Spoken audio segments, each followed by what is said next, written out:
अध्याय 2 सांख्य योग। दोस्तों, इस अध्याय में हम जानेंगे सांख्य योग। सांख्य योग का अर्थ होता है संन्यास। संन्यास का अर्थ है ज्ञान। इस अध्याय में भगवान श्री कृष्ण अर्जुन को आत्मा का ज्ञान देते हैं। भगवान श्री कृष्ण यहाँ से असली ज्ञान देना शुरू करते हैं, जो कि हमारे जीवन पर उतना ही लागू होता है जितना अर्जुन के जीवन पर हुआ था। मेरी सभी से विनती है कि इसको समझने से पहले आप भगवान श्री कृष्ण से इस ज्ञान की प्राप्ति की कामना करें, क्योंकि मेरा पर्सनल ऐसा मानना है कि बिना हरि कृपा इस ज्ञान को समझ पाना संभव नहीं है। दोस्तों, समझ पाना तो दूर की बात है, हम एकाग्र होकर पूरा वीडियो तक नहीं देख पाएंगे जब तक नारायण का आशीर्वाद प्राप्त न हो हमें। दोस्तों, इस अध्याय में श्री कृष्ण बताते हैं एक योद्धा कभी युद्ध से मुंह नहीं मोड़ता, वह उसको शोभा नहीं देता है। यदि समस्या आपके सामने है तो समस्या को मन की कमजोरी मत दिखाओ, अर्थात दुर्बल महसूस मत करो और उस समस्या से लड़ते हुए आगे बढ़ो। जब आप समस्या का सामना करते हो तो कई बार ऐसा होता है कि परिस्थितियां आपके अनुकूल नहीं होती और उस समय हम बहुत ही कमज़ोर महसूस करने लगते हैं, जिसके चलते हम गलत को भी सही समझकर अपना लेते हैं और अधर्म की ओर बढ़ने लगते हैं। श्री कृष्ण कहते हैं, यह नपुंसकता को बढ़ावा देने वाला कर्म है। अर्जुन एक श्रेष्ठ योद्धा थे। उनको निद्रा पर विजय प्राप्त थी और कहा जाता है, जो निद्रा पर विजय प्राप्त कर लेता है उससे श्रेष्ठ दुनिया में कोई नहीं होता। लेकिन ऐसा श्रेष्ठ व्यक्ति जब डर जाता है और भगवान की शरणागति में जाता है तो भगवान उसकी भी सहायता जरूर करते हैं, जैसे उन्होंने अर्जुन की थी। श्री कृष्ण को हमने देखा है कि वह दुखी को देखकर हमेशा मुस्कुराते हैं। तो आप सोचते होंगे इसका कारण क्या है? इसका कारण यही है कि वह त्रिकालदर्शी हैं। वह आने वाले हर पल को, हर क्षण को जानते हैं और इससे वह हमें यह सिखाते हैं कि हम जिस क्षण में हैं अर्थात वर्तमान में हैं, हमें उस वर्तमान के पल को जीना चाहिए, क्योंकि बुद्धिमान व्यक्ति बीते हुए कल का विषाद नहीं करता और आने वाले कल के लिए चिंतित नहीं होता। वह आज में ही अपने जीवन को व्यतीत करता है। श्री कृष्ण सांख्य योग में बताते हैं कि हम काल चक्र में फंसे हैं। हम आते हैं और जाते हैं, हम कल भी थे और आगे भी होंगे। यह जीवन का खेल निरंतर चलता रहता है। भगवान श्री कृष्ण कहते हैं कि यह बदलाव इस प्रकृति का नियम है, लेकिन हमारी आत्मा कभी नहीं बदलती। वह आज इस शरीर में है तो कल दूसरे शरीर में होगी, क्योंकि वह अविनाशी है। भगवान श्री कृष्ण अर्जुन से कहते हैं, हे कुंती पुत्र, जीवन के बदलाव को मनुष्य को सहन करना पड़ता है और उसे करना भी चाहिए, क्योंकि यही प्रकृति का नियम है। भगवान यहाँ यह भी समझाते हैं कि जो ज्ञानी होते हैं वह किसी भी बात का विषाद नहीं करते, दुख प्रकट नहीं करते और न रोते हैं और न ही बहुत ज़्यादा उत्तेजित होते हैं, क्योंकि वह जानते हैं कि यह भाव एक सा नहीं रहता, अर्थात समय बदलता है। कुछ बुरे के बाद अच्छा होता है और कुछ अच्छे के बाद बुरा होता है। यही प्रकृति का नियम है। भगवान श्री कृष्ण यही समझा रहे हैं कि एक बुद्धिमान पुरुष नित्य ही स्थिर रहता है। वह दुख में न तो अधिक दुखी होता है, खुशी में न ही अधिक खुश होता है। श्री कृष्ण कहते हैं, नित्य वही है जो सत्य है और सत्य वही है जो हमारे भीतर है। अर्थात यहाँ से श्री कृष्ण हमारी आत्मा के बारे में बात कर रहे हैं। भगवान यहाँ अर्जुन को प्रेरित करते हैं, अधर्म के विरुद्ध अर्जुन तू युद्ध कर, क्योंकि तू सिर्फ शरीर का अंत करेगा, आत्मा तो नाशवान है अर्थात अमर है।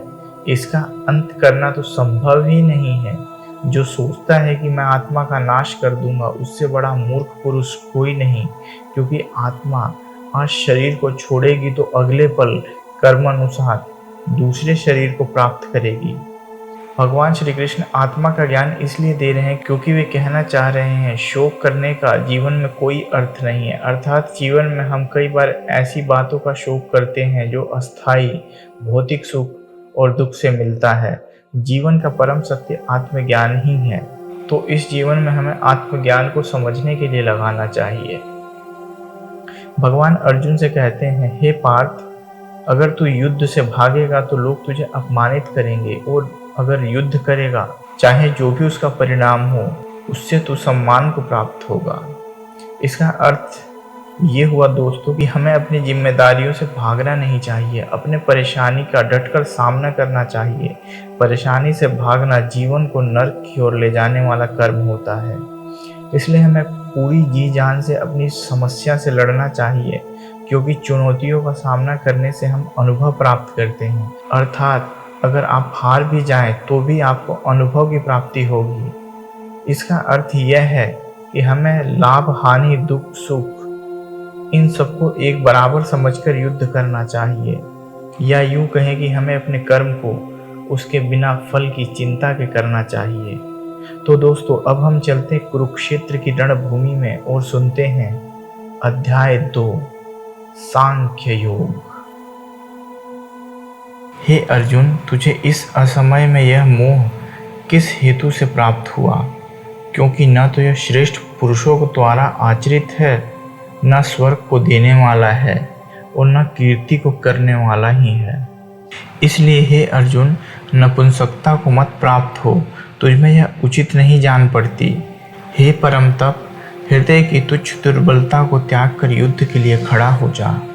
अर्जुन बोले, हे मधुसूदन, मैं रणभूमि में किस प्रकार बाणों से भीष्म पितामह और द्रोणाचार्य के विरुद्ध लड़ूंगा?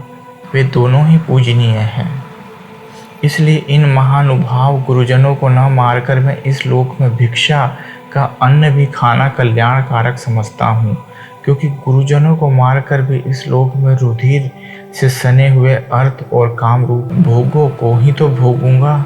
हम यह भी नहीं जानते कि हमारे लिए युद्ध करना और न करना इन दोनों में से कौन सा श्रेष्ठ है, अथवा यह भी नहीं जानते कि उन्हें हम जीतेंगे या हमको वे। और जिनको मारकर हम जीना भी चाहते हैं, वे ही हमारे आत्मीय धृतराष्ट्र के पुत्र हमारे मुकाबले में खड़े हैं। इसलिए कायरता रूप दोष से उपहत हुए स्वभाव वाला तथा धर्म के विषय में मोहित चित्त हुआ मैं आपसे पूछता हूँ कि जो साधन निश्चय कल्याण कारक हो वह मेरे लिए कहिए, क्योंकि मैं आपका शिष्य हूँ। इसलिए आपके शरण हुए मुझको दीक्षा दीजिए, क्योंकि भूमि में निष्कंटक धन धान्य संपन्न राज्य और देवताओं के स्वामी पने को प्राप्त होकर भी मैं उस उपाय को नहीं देखता हूँ जो मेरी इंद्रियों को सुखाने वाले शोक को दूर कर सके। संजय बोले, हे राजन, निद्रा को जीतने वाले अर्जुन अंतर्यामी श्री कृष्ण के प्रति इस प्रकार कहकर फिर श्री गोविंद भगवान से युद्ध नहीं करूंगा यह स्पष्ट कहकर चुप हो गए। हे भरतवंशी धृतराष्ट्र, अंतर्यामी श्री कृष्ण महाराज दोनों सेनाओं के बीच में शोक करते हुए उस अर्जुन को हंसते हुए यह वचन बोले। श्री कृष्ण बोले, हे अर्जुन, तू न शोक करने योग्य मनुष्यों के लिए शोक करता है और पंडितों के से वचनों को कहता है, परंतु जिनके प्राण चले गए हैं उनके लिए और जिनके प्राण नहीं गए हैं उनके लिए भी पंडित जन शोक नहीं करते। न तो ऐसा ही है मैं किसी काल में नहीं था, तू नहीं था, अथवा ये राजा लोग नहीं थे, और न ऐसा ही है कि इससे आगे हम सब नहीं रहेंगे। जैसे जीवात्मा की इस देह में बालकपन, जवानी और वृद्धावस्था होती है, वैसे ही अन्य शरीर की प्राप्ति होती है। उस विषय में धीर पुरुष मोहित नहीं होता। हे कुंती पुत्र, सर्दी, गर्मी और सुख दुख को देने वाले इंद्रिय और विषयों के संयोग तो उत्पत्ति विशाल, विनाशशील और अनित्य है। इसलिए हे भारत, उनको तू सहन कर, क्योंकि हे पुरुष श्रेष्ठ, दुख और सुख को समान समझने वाले जिस धीर पुरुष को ये इंद्रिय और विषयों के संयोग व्याकुल नहीं करते, वह मोक्ष के योग्य होता है। अतः वस्तु की तो सत्ता नहीं है और सत्य का अभाव नहीं है। इस प्रकार इन दोनों का ही तत्वज्ञानी पुरुषों द्वारा देखा गया है। नाश रहित तो तू उनको जान जिससे यह संपूर्ण जगत दृश्य वर्ग व्याप्त है। इस अविनाशी का विनाश करने में कोई भी सामर्थ्य नहीं है। इस नाश रहित अप्रमेय नित्य स्वरूप जीवात्मा के ये सब शरीर नाशवान कहे गए हैं। इसलिए हे भरतवंशी अर्जुन, तू युद्ध कर जो इस आत्मा को मारने वाला समझता है तथा जो इसको मरा मानता है वे दोनों ही नहीं जानते, क्योंकि यह आत्मा वास्तव में न तो किसी को मारता है और न किसी द्वारा मारा जाता है। यह आत्मा किसी काल में भी न तो जन्मता है और न मरता ही है तथा न यह उत्पन्न होकर फिर होने वाला ही है, क्योंकि यह अजन्मा, नित्य, सनातन और पुरातन है। शरीर के मारे जाने पर भी यह नहीं मारा जाता। हे पृथापुत्र अर्जुन, जो पुरुष इस आत्मा को नाश रहित, नित्य, अजन्मा और अव्यय जानता है, वह पुरुष कैसे किसको मरवाता है और कैसे किसको मारता है। जैसे मनुष्य पुराने वस्त्रों को त्याग कर दूसरे नए वस्त्रों को धारण करता है, वैसे ही जीवात्मा पुराने शरीरों को त्याग कर दूसरे नए शरीरों को प्राप्त होता है। इस आत्मा को शस्त्र नहीं काट सकते, इसको आग नहीं जला सकती, इसको जल नहीं गला सकता और वायु नहीं सुखा सकता, क्योंकि यह आत्मा अच्छेद्य है। यह आत्मा अदाह्य, अक्लेद और निसंदेह अशोष्य है तथा यह आत्मा नित्य, सर्वव्यापी, अचल, स्थिर रहने वाला और सनातन है। यह आत्मा अव्यय है, यह आत्मा अचिंत्य है और यह आत्मा विकार रहित कहा जाता है। इससे हे अर्जुन, इस आत्मा को उपर्युक्त प्रकार से जानकर तू शोक करने के योग्य नहीं है, अर्थात तुझे शोक करना उचित नहीं है। किंतु यदि तू इस आत्मा को सदा जन्मने वाला तथा सदा मरने वाला मानता हो, तो भी हे महाबाहु, तू इस प्रकार शोक करने योग्य नहीं है, क्योंकि इस मान्यता के अनुसार जन्मे हुए की मृत्यु निश्चित है और मरे हुए का जन्म निश्चित है।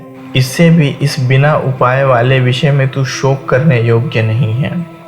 हे अर्जुन, संपूर्ण प्राणी जन्म से पहले अप्रकट थे और मरने के बाद भी अप्रकट हो जाने वाले हैं, केवल बीच में ही प्रकट है। ऐसी स्थिति में क्या शोक करना है।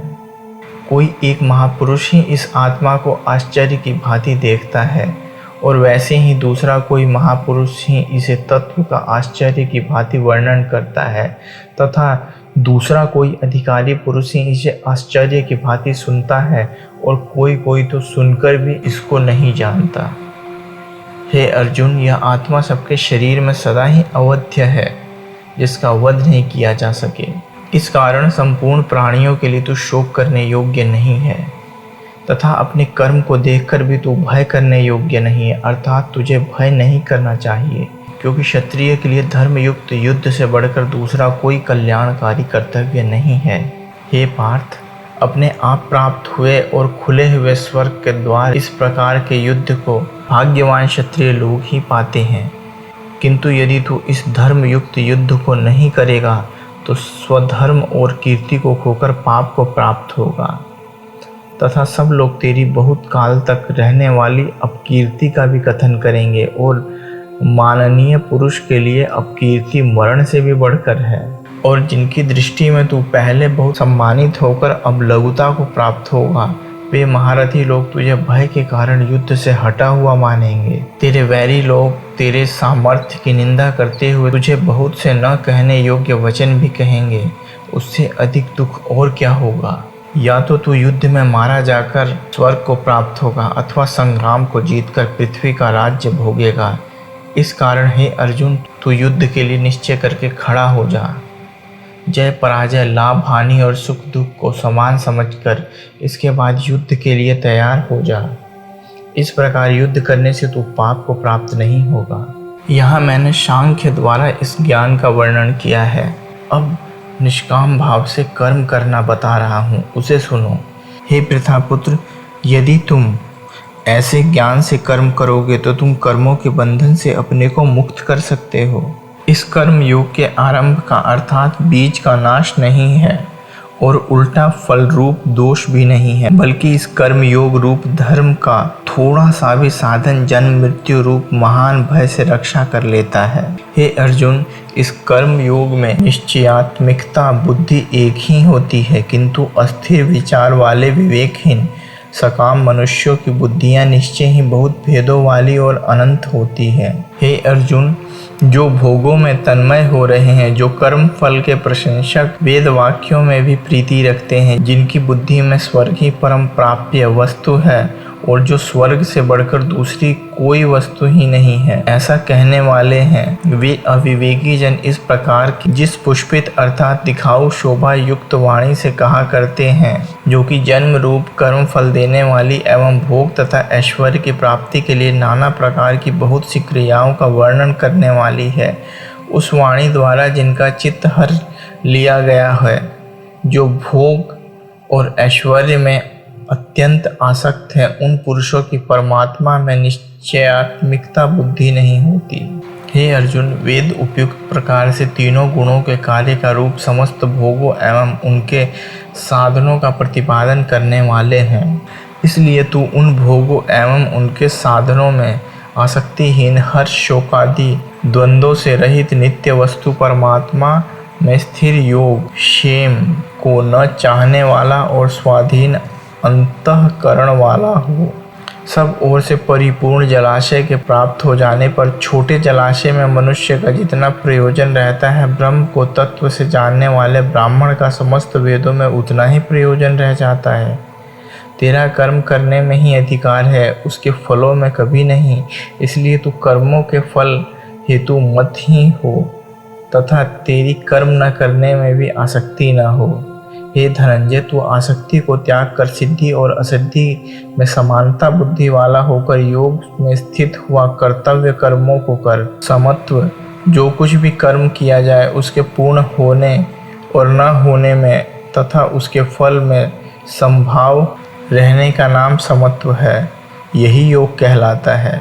इस समत्व रूप बुद्धि योग से सकाम कर्म अत्यंत ही निम्न श्रेणी का है। इसलिए हे धनंजय, तू सुबुद्धि में ही रक्षा का उपाय ढूंढ, अर्थात बुद्धि योग का ही आश्रय ग्रहण कर, क्योंकि फल के हेतु बनने वाले इस समत्व बुद्धि योग से सकाम कर्म अत्यंत ही निम्न श्रेणी का है। इसलिए हे धनंजय, तू समबुद्धि में ही रक्षा का उपाय ढूंढ, अर्थात बुद्धि योग का ही आश्रय ग्रहण कर, क्योंकि फल के हेतु बनने वाले अत्यंत दीन है। समबुद्धि युक्त पुरुष पुण्य और पाप दोनों को इसी लोक में त्याग देते हैं, अर्थात उनसे मुक्त हो जाता है। इससे तू समत्व रूप योग में लग जा। यह समत्व रूप योग ही कर्मों में कुशलता है, अर्थात कर्म बंधन से छूटने का उपाय है। क्योंकि समबुद्धि से युक्त ज्ञानी जन कर्मों से उत्पन्न होने वाले फल को त्याग कर जन्म रूप बंधन से मुक्त होकर निर्विकार परम पद को प्राप्त हो जाते हैं। जिस काल में तेरी बुद्धि मोह रूपी दलदल में भली भांति पार कर जाएगी, उस समय तू सुने हुए और सुनने में आने वाले इस लोक और परलोक संबंधी सभी भोगों से वैराग्य को प्राप्त हो जाएगा।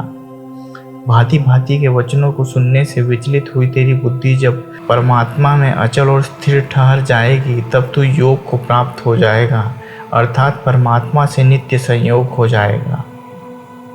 अर्जुन बोले, हे केशव, समाधि में स्थित परमात्मा को प्राप्त हुए स्थिर बुद्धि पुरुष का क्या लक्षण है?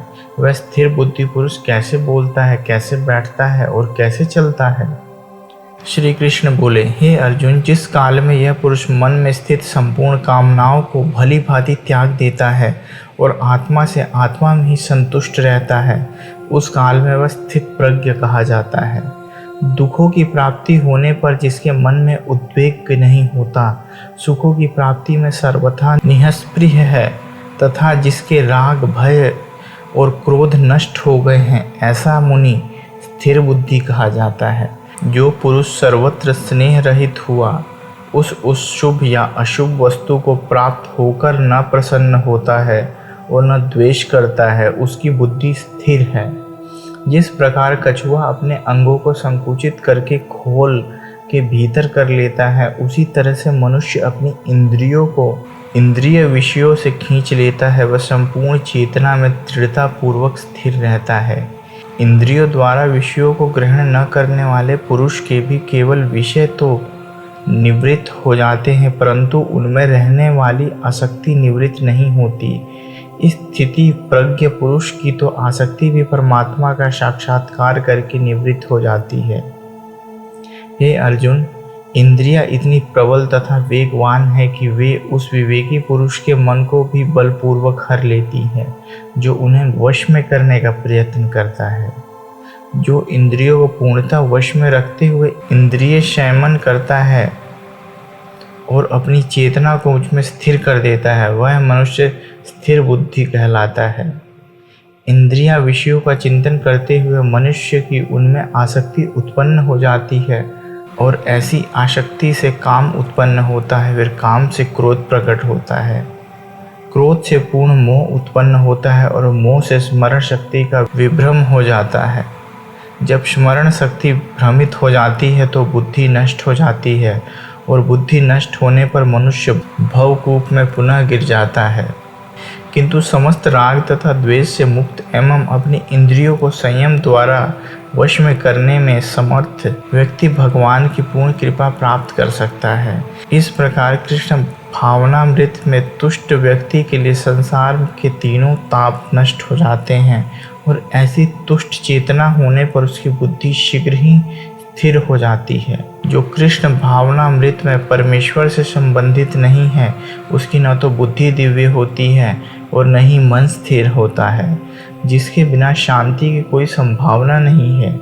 शांति के बिना सुख हो भी कैसे सकता है। जिस प्रकार पानी में तैरती नाव को प्रचंड वायु दूर बहा ले जाती है, उसी प्रकार विचरणशील इंद्रियों में से कोई एक जिस पर मन निरंतर लगा रहता है, मनुष्य की बुद्धि को हर लेती है। अतः हे महाबाहु, जिस प्रकार की इंद्रियां अपने अपने विषयों से सब प्रकार से विरत होकर उसके वश में है, उसी की बुद्धि निसंदेह स्थिर है।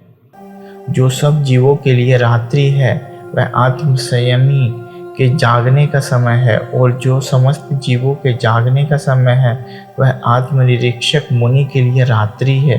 जो पुरुष समुद्र में निरंतर प्रवेश करती रहने वाली नदियों के समान इच्छाओं के निरंतर प्रवाह से विचलित नहीं होता और जो सदैव स्थिर रहता है, वही शांति प्राप्त कर सकता है। वह नहीं जो ऐसी इच्छाओं को तुष्ट करने की चेष्टा करता हो। जिस प्रकार व्यक्ति ने इंद्रिय तृप्ति की समस्त इच्छाओं का परित्याग कर दिया है, जो इच्छाओं से रहित रहता है और जिसने सारी ममता त्याग दी है तथा अहंकार से रहित है, वही वास्तव में शांति प्राप्त कर सकता है। यह आध्यात्मिक तथा ईश्वरीय जीवन का पथ है, जिसे प्राप्त करके मनुष्य मोहित नहीं होता। यदि जीवन के अंतिम समय में भी इस तरह स्थिति हो तो वह भगवत धाम को ही प्राप्त होता है।